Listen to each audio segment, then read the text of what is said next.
Hey everyone, this is Crystal, and today I thought I would share a few of my recent purchases. So let's start with this stamp. This is from Heba Alsibai Creates. It was designed by Geraldine Tsai of In a Creative Bubble, and it is so good. I was looking for something to help me document just every day in my daily journal, and I work, right? I work from home part of the time. I have a hybrid job, so I sometimes go into an office, and this is perfect for documenting those days. And there are tons of different stamps on here that I can use to document that so it doesn't feel repetitive. So this, along with the other things I have in my stash, will really help me get those things documented without it just feeling like I'm using the same products over and over. So I'm super excited about this. It was out of stock. I had to click the notify me when it's back in stock. So I'm not sure if it's available now, but you can check her website. I also really wanted to get the PET tape that was designed by Cat Collage Co., but it was out of stock. So next time it's in stock, I will be notified and hopefully I can grab some of that as well. The second package I just ordered this through Amazon, but it's from Waffle Flower Crafts. I don't think it's new. I'm pretty sure it's not new. Well, if I can find it, it's in here somewhere. Oh, there it is. This is also a stamp, very small stamp that has all of the social icons. Yeah, you can see it's not new because it still has the little bird for Twitter. But I wanted something in my planner and in my daily journal to document like when I'm posting and what I'm doing online. So I thought these little icons would help with that. So that was just a cute little stamp I purchased for that purpose. And then the thing I am most excited about are these inks from the stamp market. So you may have seen in previous videos, I have a small collection of inks from Pinkfish Studio. I really like the cubes because I don't have a lot of space. The cubes make it so that I can have a wide variety of inks without taking up a huge amount of space in my craft room. I do have some inks that are full size, like the Studio Calico ones, Color Theory, and some Distress Oxide inks as well. But I really like the cubes. However, a lot of my Pinkfish inks, they're now, 5 or 6 years old, and they're starting to dry up a little bit. They're starting to not be as juicy and not stamp as crisply because of that. And Pinkfish Studio is changing their ink formula, and these inks are no longer available. The reinkers are also no longer available. So they haven't released their new inks yet, and I really wanted to get some kind of replacements for the ones that I use the most that are drying out, and also to get a few inks in colors that are missing in my collection. So I decided to try the stamp market. I've ordered from them before. I really love their products. I've never used their inks, but I have heard good things. So we are going to try these and see how they go. I ordered quite a few. I ordered a little collection.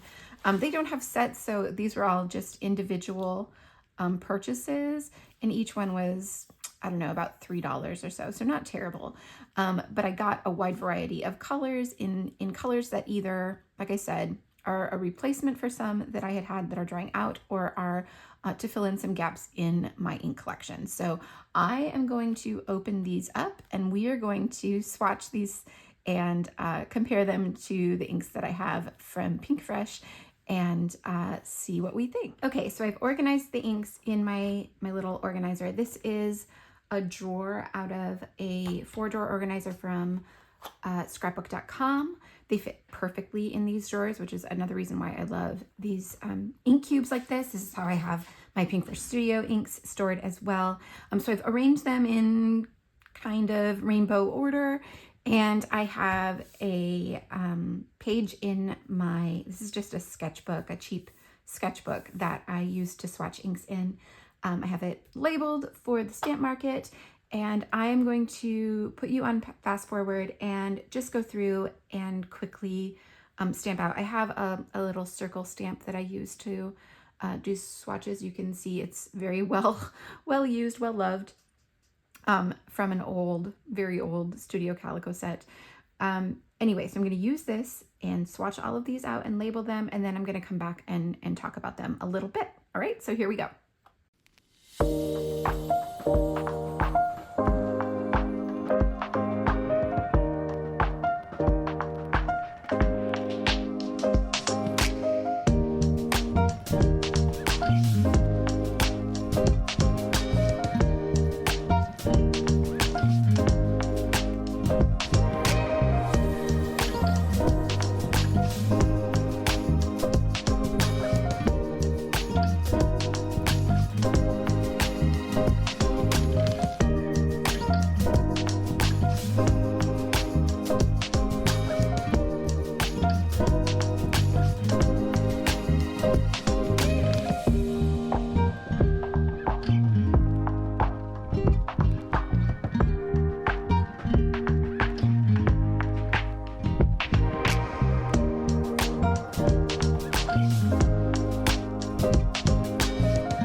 Okay, so I finished swatching all of the Stamp Market inks, and you can see they look absolutely gorgeous. I thought I would next take a look at some of the inks that I was hoping to find matches for, or to find inks that would fill in the gaps in my collection. So I pulled out my Pink Fresh Studio inks and a few other ones. I've got a couple Hero Arts and a Color Theory ink. So this Cornflower from Hero Arts is one of the inks I use the most, and it is probably one of the oldest inks I own as well, and it is definitely drying out. I had to stamp this twice to get that to show up like this. So I think Cerulean will be a good replacement for that. So I'm super happy about that. This Color Theory Mustard ink I actually just purchased a few weeks back. And I love it. I use it a lot, but I wanted something that was a bit more muted. So I think Dijon, it's pretty close to Golden, but Golden is a bit more muted. So I think these two will kind of fill in that gap for me, which I am super happy about as well. And then another one of my most used inks is Passion Fruit from Pink Fresh Studio. That's what this is. It is definitely drying out as well. I'm actually surprised I got that good of an impression from it. And I was hoping Salmon would be a replacement, and you can see Salmon's a bit brighter, but I think it'll work. I think this will be a solid replacement for Passion Fruit. And of course I will continue to use Passion Fruit until it absolutely dries out on me. And then the other, one of the other things a gap I wanted to fill in. So these are the greens that I have from Pink Fresh. You can see they're very warm, very yellow based. But I wanted some greens that were cooler. So Mossy, Aspen, Meadow, Leafy. I think these are going to be a great addition to my collection, help me fill in that gap, and have some cooler greens. I especially like this Mossy, and Meadow's absolutely gorgeous as well. Okay, the other one that I was hoping to replace, also Hero Arts, also super old. This Mint Julep, that's what this is. You can see, you can probably barely see it. It's very light. It's definitely drying out. And then I had purchased Ocean Breeze thinking that would be a good replacement. Obviously it's much bluer. That's this one. So that didn't work out for me, but I think Matcha is going to be an excellent replacement for this one. So that is what I was hoping for. The other things I'm super excited about are Raspberry and Peony. I wanted some bright pinks. I don't really have any bright pinks in my collection, and it's a color that I use fairly often in other products, I guess. So yeah, I'm happy to have those. I think these are gorgeous. They're much more kind of purpley than I originally expected, but I think they're beautiful. And then having these kind of neutrals, you can see umber and gravel are greener than I had anticipated. This is the cube for it. You can see it's a little bit greener than I maybe would have expected. And then same with umber, right? A little bit greener than I would have expected, but I still think they're great neutrals and they will fill in gaps. I do already have also from Hero Arts a set of like light brown and medium brown.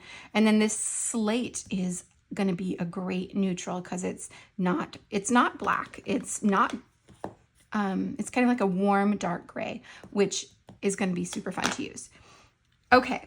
So I think that's it. I think that's all I have to share with you today. If you have any questions, feel free to leave them in the comments below and I will definitely get back to you. Thank you so much for watching and make sure to subscribe and like this video if you enjoyed it. Thanks again and I'll see you back here soon.